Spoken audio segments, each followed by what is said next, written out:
Welcome to Broad Strokes, Fortune's new show that looks at the news that matters to women every week. I'm Kristen Bellstrom. And I'm Valentina Zaria, and these are the top stories. So Val, the top story this week was definitely the DNC and Hillary Clinton becoming the first female nominee of a major party. Hillary really leaned into this as a feminist moment, and there was a literal image of glass breaking. Yeah. We just put the biggest crack in that glass ceiling yet.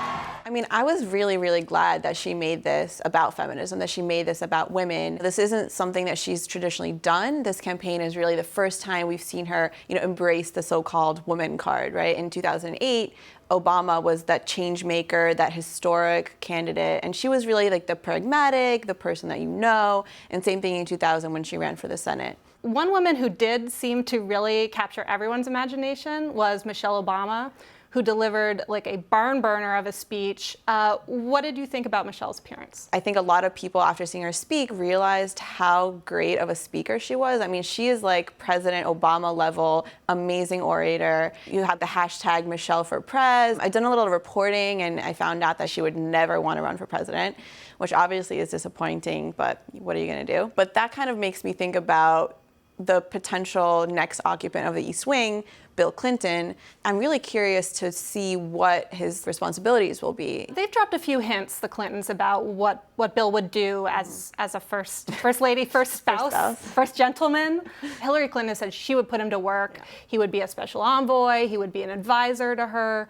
For better or worse, he's not going to be picking out china and flowers. He's gotten some criticism for that. This is a chance for him to break down gender roles. But the reality is he's a former president. Yeah. You're definitely going to use him as an advisor. So there was one other big news story this week that had nothing to do with politics, and that is the news that Verizon is acquiring Yahoo's core business. So this sparked a ton of stories about what went wrong at Yahoo, and specifically what went wrong with Marissa Mayer, who's Yahoo's CEO. One really interesting interview that I saw is where she was talking about she feels that some of the press coverage of her has been basically gender biased. I think it's a legit complaint. I don't think particularly this week has been anything out of the ordinary. I think she's faced a lot of sexist commentary about her personality and her leadership style, and I think a lot of people treat her the way that they treat Hillary Clinton, where they focus on whether she's likable or not, or when she gave birth to twins and she didn't take maternity leave, and a lot of women were saying, she's a terrible role model for us and she's not the best person to have at the top. I also think there's sort of an interesting idea of would she have ever gotten this job if Yahoo weren't such a mess? There's a theory called the glass cliff, which basically says women never get the opportunity to take these really high-powered jobs unless the company is basically on fire. And I think there's a valid case to be made that that was a situation with her. That's all the time we have this week, but please join us next week for another episode of Broad Strokes on Fortune.com.